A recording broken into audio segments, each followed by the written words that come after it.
Assalomu alaykum, hurmatli yurtdoshlar. Bugun men juda muhim masalani tushuntirib bermoqchiman. Pensiya olayotgan ayrim fuqarolar tibbiy komissiyadan qayta o'tishga chaqirilishi mumkin. Ba'zi holatlarda esa bu talab majburiy bo'ladi.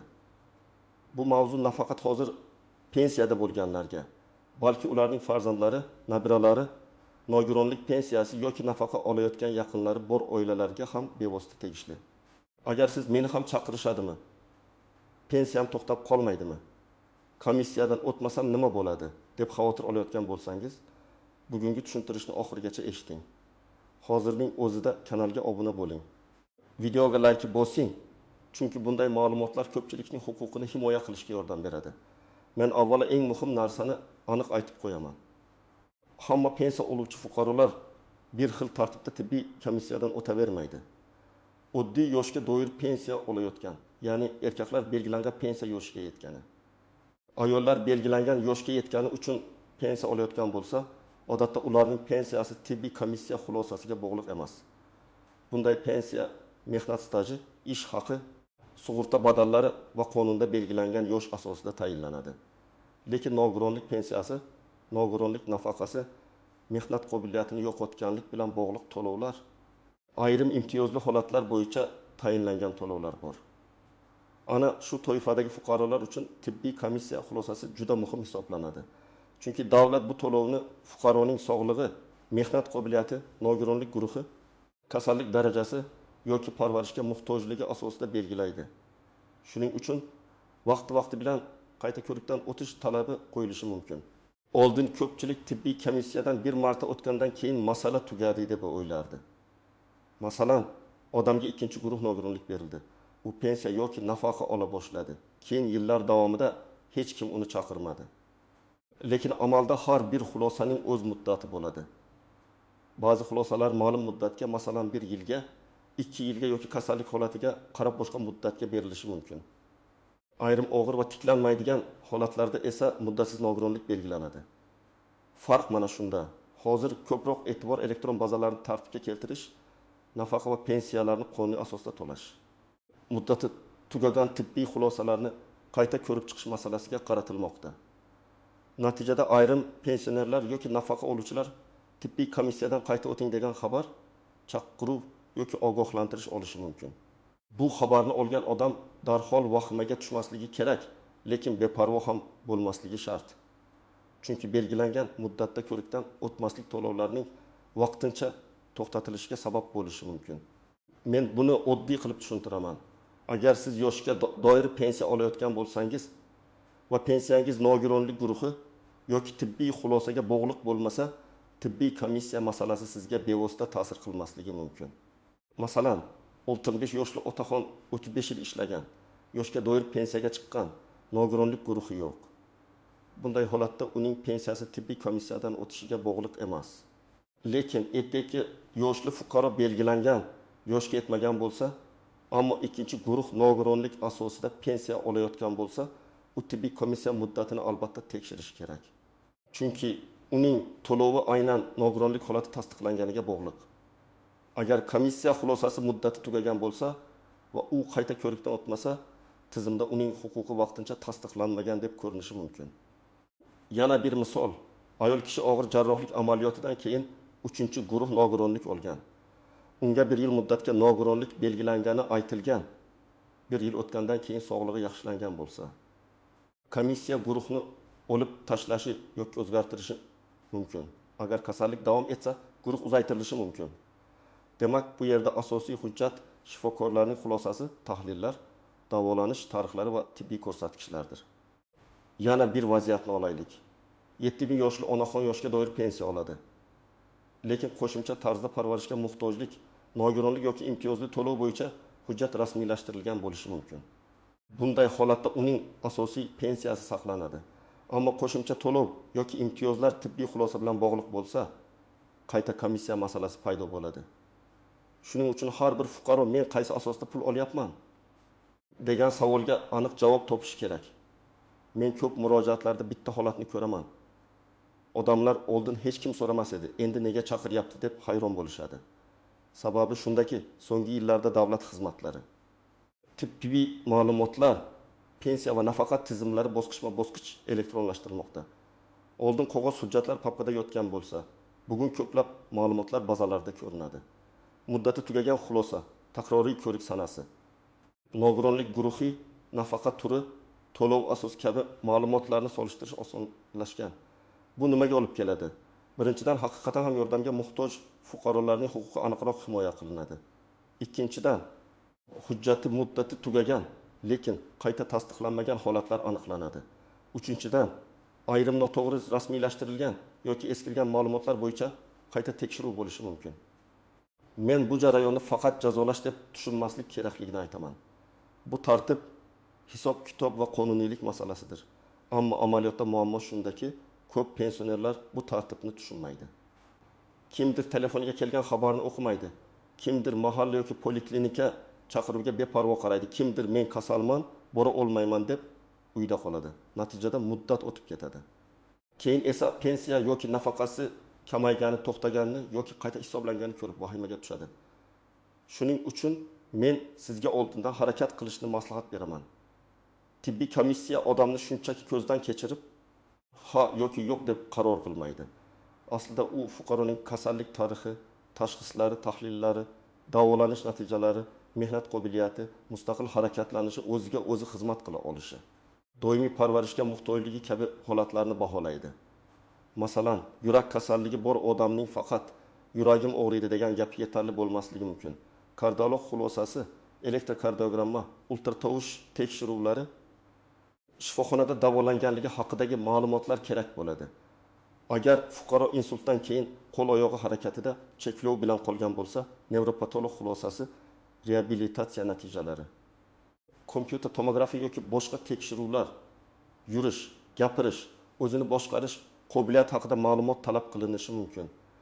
Agar odam qandli diabet asoratlari bilan nogironlik olgan bo'lsa, endokrinolog xulosasi, ko'z, buyrak, oyoq-qo'l tomirlari bo'yicha asoratlar, doimiy dori qabul qilishi kabi holatlar ko'rib chiqiladi.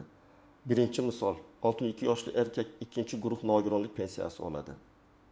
Unga 2 yil oldin yurak yetishmovchiligi sababli guruh berilgan. Xulosada qayta ko'rik sanasi 2024 yil noyabr deb yozilgan. U bu sanani unutgan, poliklinikaga bormagan, shifokor ko'rigidan o'tmagan. Dekabr oyida to'lovi bilan bog'liq muammo paydo bo'lgan. Bunday vaziyatda odam davlat pensiyamni olib qo'ydi deb o'ylaydi.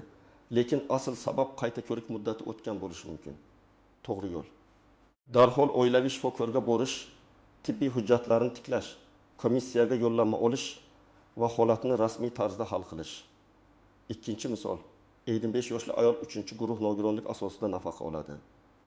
U davolanishni davom ettirgan, lekin barcha hujjatlarni uyda tartibsiz saqlagan. Komissiyaga borganda oxirgi tahlillar yo'q, mutaxassis xulosalari eski, shifoxonada yotganligi haqidagi ma'lumotnoma topilmagan. Natijada komissiya qaror chiqarishni kechiktirishi yoki qo'shimcha tekshiruv talab qilishi mumkin. Bunda ayolning kasalligi bor, lekin hujjat isbotlamasa, jarayon cho'ziladi. Shuning uchun men har doim aytaman. Kasallikning o'zi yetarli emas. Kasallik rasmiy tibbiy hujjatlar bilan tasdiqlangan bo'lishi kerak. Uchinchi misol. 74 yoshli otaxon yoshga doir pensiya oladi va qo'shimcha ravishda nogironlik guruhi ham bor. U, men baribir yoshga doir pensiyadaman, komissiya kerak emas deb o'ylaydi. Lekin agar u nogironlik bilan bog'liq qo'shimcha imtiyozlardan foydalanayotgan bo'lsa, masalan, ayrim dori-darmon, kommunal imtiyoz, parvarish yoki boshqa qo'shimcha to'lovlar bo'lsa, tibbiy xulosa ahamiyatli bo'lishi mumkin. Demak, asosiy pensiya boshqa, qo'shimcha imtiyoz boshqa masala ekanini ajratish kerak. 4-misol. Bir fuqaro komissiyaga chaqirilgan, ammo yura olmaydi. U uyda yotgan bemor, farzandlar esa onamizni qanday olib boramiz deb o'ylaydi. Bunday vaziyatda beparvo o'tirmaslik kerak. Poliklinikaga, oilaviy shifokorga, mahallaga yoki tegishli ijtimoiy xizmatlarga murojaat qilib, bemorning holatini yozma tarzda bildirish kerak. Ba'zi holatlarda hujjatlar asosida uyga borib ko'rish. Masofaviy tartibdagi dastlabki baholash yoki maxsus tartiblar bo'lishi mumkin. Eng yomoni jim turishdir. Chunki tizim sizning bora olmasligingizni o'zi bilmaydi. Siz buni rasmiy ravishda bildirmasangiz, kelmadi deb qayd etilishi mumkin. Agar siz faqat yoshga doir pensiya olayotgan bo'lsangiz, nogironlik guruhi bo'lmasa, qo'shimcha tibbiy xulosaga bog'liq nafaqa olmasangiz, Odatda tibbiy komissiya sizning asosiy pensiyangizni belgilamaydi. Lekin baribir men hujjatlaringizni tekshirib qo'yishni maslahat beraman. Chunki ayrim odamlar o'z pensiyasi tarkibini bilmaydi. Pensiya daftarida bank kartasiga tushayotgan summada yoki tegishli tashkilot ma'lumotida asosiy pensiya va qo'shimcha to'lovlar ajratilgan bo'lishi mumkin. Muddatsiz nogironlik belgilangan fuqarolar ham alohida toifaga kiradi. Agar nogironlik muddatsiz berilgan bo'lsa, odatda ularni har yili qayta komissiyadan o'tishga majbur qilish tartibi boshqacha bo'ladi. Lekin bu ham umuman hech qachon tekshiruv bo'lmaydi degani emas. Ba'zi hollarda ma'lumotlarni aniqlashtirish, hujjatdagi xatoni tuzatish, imtiyoz turini yangilash yoki boshqa davlat organi so'rovi sababli murojaat qilish talab qilinishi mumkin. Shu sababli hujjatdagi muddatsiz degan yozuvni saqlang, nusxa qiling va kerak bo'lsa ko'rsating. Bu mavzuda eng katta xatolardan biri barcha pensionerlarni bir xil ko'rishdir. Men yana takrorlayman, yoshga doir pensiya, nogironlik pensiyasi, boquvchisini yo'qotganlik pensiyasi, ijtimoiy nafaqa, parvarish puli, qo'shimcha imtiyozlar bir-biridan farq qiladi. Har birining asosi boshqa. Shuning uchun qo'shnining holatini o'zingizga solishtirib xulosa chiqarmang. Qo'shningiz komissiyadan o'tmagan bo'lishi mumkin, chunki uning pensiyasi yoshga doir. Siz esa nogironlik asosida to'lov olayotgan bo'lishingiz mumkin. Yana bir nozik jihat, komissiya guruhini o'zgartirishi mumkin. Masalan, ikkinchi guruh uchinchi guruhga o'tishi, uchinchi guruh bekor qilinishi yoki aksincha kasallik og'irlashgan bo'lsa, guruh yuqoriroq belgilanilishi mumkin.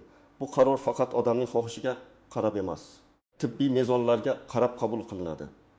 Shuning uchun komissiyaga borishdan oldin barcha real holatni to'liq ko'rsating. Shifokorga shikoyat qilmayman, uyalaman deyish noto'g'ri. Agar og'riq bo'lsa ayting. Agar yura olmasangiz ayting. Agar dori ichmasangiz holatingiz yomonlashsa, buni ham yozdiring. Yana bir muammo, ayrim fuqarolar pulli vositachilarga ishonib qoladi. Kimdir men sizga guruhni hal qilib beraman, komissiyasiz qilib beraman. Falon pul bersangiz muammo bo'lmaydi deb aldashi mumkin. Men bunday holatlardan juda ehtiyot bo'lishni aytaman. Tibbiy komissiya masalasi rasmiy tibbiy hujjatlar va qonuniy tartib orqali hal qilinishi kerak. Pul berib masala yopaman degan odam keyin ham huquqiy, ham moliyaviy muammoga tushib qolishi mumkin. Yana bir noaniq holat, agar komissiya qaroridan norozi bo'lsangiz, bu qaror oxirgi nuqta degani emas. Siz belgilangan tartibda qayta ko'rib chiqishni so'rashingiz, yuqori turuvchi tashkilotga murojaat qilishingiz, qo'shimcha tibbiy hujjatlar taqdim etishingiz mumkin. Lekin buning uchun og'zaki janjal emas, yozma ariza, tibbiy dalillar va muddatlarga rioya qilish kerak bo'ladi. Endi men sizga aniq harakat rejasini aytaman. Birinchi qadam, o'zingiz olayotgan to'lov turini aniqlang. Siz yoshga doir pensiya olyapsizmi? Nogironlik pensiyasimi? Ijtimoiy nafaqami? Qo'shimcha imtiyozmi? Buni bilish uchun pensiya bo'limiga, mahalladagi ijtimoiy xodimga, bankdagi to'lov ma'lumotlariga yoki davlat xizmatlari orqali ma'lumot olish imkoniyatlariga murojaat qiling. Ikkinchi qadam, tibbiy xulosangiz muddatini tekshiring. Qo'lingizdagi nogironlik ma'lumotnomasi, tibbiy komissiya xulosasi, guruh berilgan sana va qayta ko'rik sanasini toping. Agar hujjatda qayta ko'rik sanasi yozilgan bo'lsa, shu sanadan oldin tayyorgarlikni boshlang. Men kamida bir oy oldin harakat qilishni maslahat beraman. Chunki shifokor ko'rigi, tahlillar, yo'llanma, navbat va hujjat yig'ish vaqt oladi. 3-qadam. Oilaviy shifokorga yoki poliklinikaga boring. Menda nogironlik guruhi bo'yicha qayta ko'rik muddati yaqinlashyapti. Hujjatlarimni tayyorlashim kerak deb aniq ayting. Shifokor sizni kerakli mutaxassislarga yuboradi. Masalan, yurak kasalligi bo'lsa kardiologga, asab tizimi muammosi bo'lsa nevropatologga, ko'z muammosi bo'lsa okulistga, suyak bo'g'im muammosi bo'lsa travmatolog yo ortopedga, qandli diabet bo'lsa endokrinologga yo'naltirishi mumkin. 4-qadam, barcha hujjatlarni bitta papkaga yig'ing. Pasport yoki ID karta nusxasi, pensiya yoki nafaqa hujjatlari, avvalgi tibbiy komissiya xulosasi, ambulator karta ma'lumotlari, shifoxona davolanganlik varaqalari, tahlillar, ultratovush, rentgen, MRT, KT, EKG, mutaxassis xulosalari, doimiy ichadigan dorilar ro'yxati bo'lsa, barchasini tartiblang. Hujjat qancha tartibli bo'lsa, jarayon shuncha oson kechadi. 5-qadam. Agar chaqiruv olsangiz, muddatni o'tkazib yubormang. Telefon xabari, qog'oz chaqiruv Poliklinika orqali ogohlantirish yoki boshqa xabar kelgan bo'lsa yoki boshqa xabarman deb cho'zmang. Ayniqsa to'lovingiz tibbiy xulosaga bog'liq bo'lsa, har bir kun muhim. Bora olmasangiz yaqinlaringiz orqali yozma murojaat qiling. Falonchi fuqaro sog'lig'i sababli shaxsan bora olmaydi. Uy sharoitida ko'rib chiqish yoki boshqa tartibni tushuntirib berishingizni so'raymiz deb ariza yozish mumkin. 6-qadam, komissiyada o'zingizni real holatda ko'rsating. Ba'zi odamlar shifokor oldida o'zini tetik tutishga harakat qiladi. Uyat bo'lmasin deydi. Og'rig'ini yashiradi. Bu noto'g'ri. Komissiya sizning bayramdagi emas, kundalik hayotdagi holatingizni bilishi kerak. Masalan, 200 metr yurgandan keyin nafas qisadimi? Zinadan chiqa olmaysizmi? Doimiy yordam kerakmi? Ovqat pishira olmaysizmi? Kiyinishda qiynalasizmi? Kechasi og'riqdan uxlamaysizmi? Bularning barchasi muhim. 7-qadam. Qarorni olganingizdan keyin uning mazmunini tushuning. Sizga qaysi guruh berildi? Qancha muddatga berildi? Qayta ko'rik sanasi qachon, qo'shimcha tavsiyalar bormi? Reabilitatsiya dasturi bormi? Bularni yozib oling. Hujjatni yo'qotmang. Nusxa qiling, farzandingizga yoki ishonchli yaqin insoningizga ham elektron nusxasini yuborib qo'ying. Agar pensiya yoki nafaqa kutilmaganda tushmasa, darhol sababini aniqlash kerak. Birinchi boradigan joyingiz tegishli pensiya yoki ijtimoiy himoya organi bo'lishi mumkin. U yerda to'lov nima sababdan to'xtaganini so'rang. Agar sabab tibbiy komissiya muddati tugagani bo'lsa, darhol poliklinika bilan bog'laning. Agar hujjat topshirilgan, lekin tizimga kiritilmagan bo'lsa, buni ham aniqlashtirish kerak. Men bu yerda muhim maslahat beraman. Har bir murojaatni imkon qadar yozma qiling. Og'zaki gaplashdingizmi? Yaxshi. Lekin ariza raqami. Qabul qilingan sana, kim qabul qilgani, qanday javob berilgani bo'lishi kerak. Chunki keyin muammo yuzaga kelsa, men aytgandim degan gap yetarli bo'lmaydi. Yozma iz qoldirish huquqingizni himoya qiladi. Agar siz komissiya qaroridan norozi bo'lsangiz, qo'shimcha tibbiy tekshiruvlardan o'ting. Boshqa mutaxassis xulosalarini oling. Shifoxona epikrizlarini yig'ing va belgilangan tartibda qayta murojaat qiling. Masalan, odamning holati komissiya kuni biroz yaxshi ko'ringan bo'lishi mumkin, lekin aslida kasallik xurujlari tez-tez takrorlanadi. Bunday holatda shifoxonaga murojaatlar, tez yordam chaqiruvlari, dori retseptlari, tahlillar muhim dalil bo'ladi. Men alohida farzandlarga murojaat qilaman. Ota-onangiz yoki yaqin qarindoshingiz pensiya, nogironlik nafaqasi yoki tibbiy imtiyoz olsa, hujjatlarni bir marta tekshirib chiqing. Ko'pincha keksalar sanalarni eslab qolmaydi, telefon xabarini o'qimaydi, qaysi tashkilotga borishni bilmaydi. Siz bir soat vaqt ajratsangiz, keyinchalik bir necha oy davom etadigan muammoning oldini olishingiz mumkin. Ularning hujjatlarini papkaga joylang. Alohida varaqda asosiy ma'lumotlarni yozib qo'ying. To'lov turi, guruh, berilgan sana, qayta ko'rik sanasi, oilaviy shifokor ismi, poliklinika raqami, doimiy dorilar ro'yxati.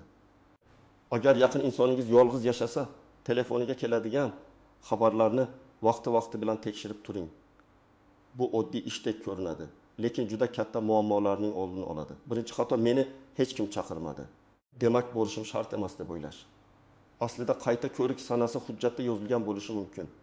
Chaqiruv kelmasa ham muddatni fuqaroning o'zi nazorat qilgani ma'qul. Ikkinchi xato, eski hujjatlar bilan borish. 3 yil oldingi tahlil bugungi holatingizni to'liq isbotlamasligi mumkin. Albatta eski hujjatlar ham kerak, lekin yangi tekshiruvlar juda muhim. 3-xato, komissiyaga tayyorgarliksiz borish. Hujjat yetishmasa, qaror cho'ziladi. Qaror cho'zilsa, to'lov ham kechikishi mumkin. 4-xato, vositachilarga ishonish. Qonuniy yo'l bilan hal bo'ladigan ishni noqonuniy yo'lga burish xavfli. 5-xato, qarordan norozi bo'lib, lekin hech qanday yozma murojaat qilmaslik. Agar siz haqiqatan ham qaror noto'g'ri deb hisoblasangiz, qonuniy tartibda shikoyat qiling, dalil yig'ing, muddatni o'tkazmang. Demak, bugungi masalaning mohiyati shunday. Hamma pensionerlar birday tibbiy komissiyadan majburiy o'tadi deb vahima qilish noto'g'ri.